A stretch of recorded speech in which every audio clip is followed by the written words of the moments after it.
फजल दीन के पास गांव में कुछ जमीन थी जिसमें वो खेती बाड़ी करके अपना गुजर बसर करता था। फजल दीन के पास एक बैल था जिससे वो खेतों में हल चलाता था और शहर जाकर अनाज बेचने के लिए भी उसे इस्तेमाल करता था। फजल दीन उससे बहुत प्यार करता था। बैल के बहुत बड़े डील डॉल की वजह से फजल दीन ने उसका नाम सांबा रखा हुआ था। फजल दीन और सांबा का साथ बहुत पुराना था। सांबा बूढ़ा हो चुका था, बहुत जल्दी थक जाता था और अक्सर बीमार रहता था। फजल दीन ने एक दिन अपनी बीवी सकीना से कहा, सकीना, सांबा बहुत ज़्यादा बीमार रहने लगा है। वो अब बूढ़ा भी हो गया है। मुझे लगता है हमें एक नया नौजवान बैल खरीद लेना चाहिए। सकीना ने कहा, आप ठीक कहते हो, लेकिन सांबा का क्या करेंगे? फजल दीन ने जवाब दिया, सांबा हमारे साथ रहेगा। वो हमारे खानदान का हिस्सा है। उसने हमारा बहुत साथ दिया है। जो रूखी सूखी हम खाते हैं वो भी हमारी तरह खाकर गुजारा कर लेगा। सकीना ने कहा, ठीक है, तो फिर आप नया बैल ले आओ। फजल दीन के पास कुछ पैसे जमा थे। वो अगले ही दिन जाकर एक नया नौजवान बैल खरीद कर ले आया और उसको सांबा के साथ बांध दिया। सांबा अब खामोश रहने लगा था। फजल दीन ने उसकी हालत को महसूस कर लिया। उसने फैसला किया कि वो सांबा को आजाद कर देगा ताकि वो अपनी बाकी जिंदगी खुशी से गुजार सके। एक दिन वो सांबा के पास आया। सांबा मेरे दोस्त, तुमने आज तक मेरा बहुत साथ दिया है, लेकिन अब वक्त आ गया है कि मैं तुमको आज़ाद कर दूं। मैं तुम्हें जंगल में छोड़ आता हूँ ताकि तुम आज़ादी के साथ अपनी ज़िंदगी गुजार सको। तुम वहाँ बहुत खुश रहोगे। फजल दीन सांबा को लेकर जंगल की तरफ चल पड़ता है। जंगल में पहुंचकर फजल दीन एक दफा फिर सांबा को कहता है, सांबा, मैं तुम्हें छोड़कर तो जा रहा हूँ, लेकिन तुम बिल्कुल खौफज़दा ना होना। अगर तुम्हारा यहाँ दिल ना लगे तो तुम्हें तो रास्ता पता है। तुम मेरे घर वापस आ सकते हो और मेरे साथ रह सकते हो। सांबा ने एक दफा जंगल को देखा और फिर खुशी से सर हिलाया, जैसे कह रहा हो कि ठीक है। फजल दीन सांबा को जंगल में छोड़कर वापस रवाना हो जाता है। सांबा जंगल में दाखिल होता है। सबसे पहले उसको हरी भरी घास और पानी का चश्मा नजर आता है। वो बहुत खुश हो जाता है और दिल में सोचता है, कितना मजा आएगा और मैं यहाँ पर अकेला रहूंगा, कोई काम भी नहीं करना पड़ेगा, घास खाऊंगा और आजादी से रहूंगा। ये सोचकर वो जंगल में इधर उधर घूमना शुरू कर देता है। वो जंगल में घूम रहा होता है तो अचानक उसको एक गार नजर आती है। वो इस गार में दाखिल हो जाता है। अंदर गार में सूखी घास भी पड़ी होती है और अंदर का माहौल उसको बहुत पसंद आता है। सांबा कहता है, वाह वाह, मुझे तो बना बनाया एक नया घर भी मिल गया है। ये बहुत अच्छा है, मैं यहीं रहूंगा। दरअसल ये गार एक शेर का होता है जो कि इस वक्त शिकार के लिए बाहर गया होता है। सांबा गार से बाहर निकलता है तो उसकी मुलाकात एक लोमड़ी से हो जाती है। लोमड़ी जिसने पहली दफा सांबा को देखा होता है वो बहुत हैरान होती है और उससे कहती है, कौन हो तुम? कहाँ से आए हो? सांबा कहता है, मैं तो जो भी हूँ, ये बताओ कि तुम कौन हो? लोमड़ी कहती है, क्या तुम मुझे नहीं जानते? मैं इस जंगल की मालिका हूँ और यहाँ पर मेरा ही हुक्म चलता है। तमाम जानवर मेरा हुक्म मानते हैं और तुम भी मेरा हुक्म मानोगे। सांबा ये सुनकर हंसना शुरू कर देता है और कहता है, तुम इतनी छोटी सी लोमड़ी इस जंगल की मलका कैसे हो सकती हो? तुम झूठ बोल रही हो, भाग जाओ यहाँ से। सांबा लोमड़ी को गुस्से से देखता है और वापस गार में चला जाता है। कुछ देर के बाद शेर भी शिकार करके वापस गार की तरफ आता है।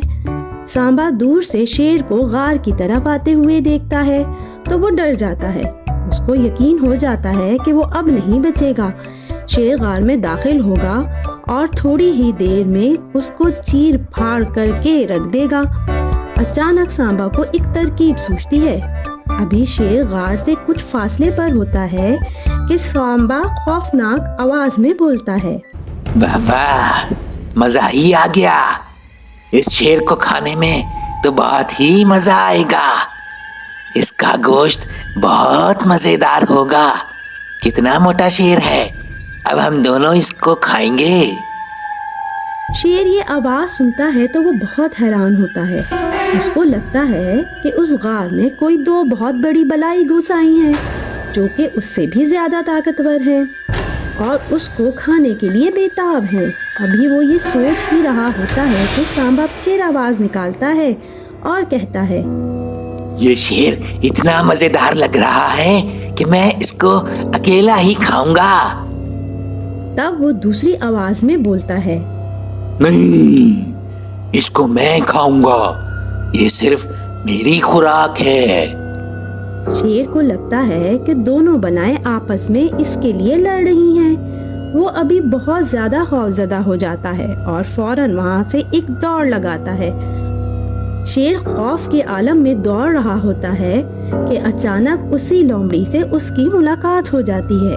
लोमड़ी शेर को रोकती है और कहती है, बादशाह सलामत, खैरियत तो है? आप इस तरह से डरे हुए कहाँ जा रहे हैं? शेर कहता है, है लोमड़ी, अगर तू भी अपनी जान बचाना चाहती है तो फौरन भाग जा। इस जंगल में कोई दो बहुत खौफनाक बलाएं आ गई हैं और वो यहाँ पर तमाम जानवरों को खा जाएंगी। कोई भी नहीं बचेगा। लोमड़ी कहती है, बादशाह सलामत, कहाँ है वो बलाएं? मैंने तो नहीं देखी। शेर कहता है, वो दोनों बलाएं इस वक्त मेरी गार में मौजूद हैं और बहुत भूखी लग रही हैं। लोमड़ी कहती है, नहीं बादशाह सलामत, आपकी गार में कोई बला नहीं है। वहाँ पर तो एक बूढ़ा बैल है जो आपकी गैर मौजूदगी में वहाँ पर रह रहा है। आप इससे क्यों डर रहे हैं? आप गार में चलें और जाकर उस पर हमला कर दें और उसका खात्मा कर दें। शेर कहता है, लोमड़ी, कहीं तुम मुझसे मजाक तो नहीं कर रही? क्या तुम सच कह रही हो? लोमड़ी कहती है, बादशाह सलामत, मेरी ये मजाल है कि मैं आपसे कोई मजाक करूं। आप चले मेरे साथ। वो दोनों चलते हुए गार के पास पहुंच जाते हैं।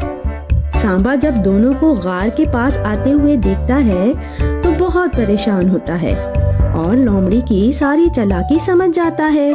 वो फिर दोबारा हिम्मत से काम लेता है और कहता है, अब मुझे कुछ और ही करना पड़ेगा। जैसे ही लोमड़ी और शेर गार के करीब आते हैं, सांबा फिर से आवाज निकालता है, बहुत खूब, बहुत खूब।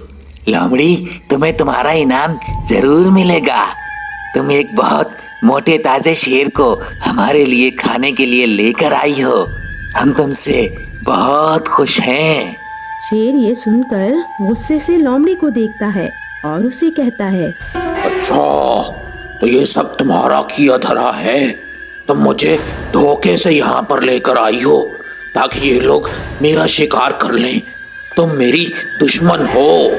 अभी वो ये बात कर ही रहा होता है कि अचानक अंदर से फिर आवाज आती है, हाँ, लेकिन अब हम इस लोमड़ी को भी नहीं छोड़ेंगे और इसको भी खाएंगे। तुम शेर को खाना, मैं लोमड़ी को खाऊंगा। जैसे ही लोमड़ी ये बात सुनती है, वो भी बहुत ज्यादा डर जाती है और उसको समझ नहीं आती कि ये दूसरी बला कहाँ से आ गई है। शेर गुस्से से लोमड़ी को देखता है और फौरन पीछे की तरफ दौड़ लगाता है। लोमड़ी भी शेर के साथ पीछे की तरफ दौड़ने लगती है। शेर साथ साथ कहे जा रहा होता है, ए लोमड़ी, तुझे तो मैं बिल्कुल भी नहीं छोड़ूंगा। भागो भागो, वो सब दूर भागो, ये बला हम सबको खा जाएगी। इधर सांभा ने जब शेर को भागते हुए देखा तो एक सुकून की सांस ली। اس نے اپنی عقل مندی سے اپنے سے بہت طاقتور دشمن کو ہرا دیا تھا۔ کسی نے سچ ہی کہا ہے، اپنی طاقت اور اپنی صلاحیتوں پر یقین رکھو اور ان کو موقع کے حساب سے استعمال کرو، جیت آپ کی ہی ہوگی۔ اب سانبا جنگل میں چین کی زندگی گزار رہا تھا اور کوئی بھی جانور اس غار کے قریب نہیں آتا تھا۔ کہانی پسند آئی ہے تو سبسکرائب کریں اور لائک تو بنتا ہی ہے۔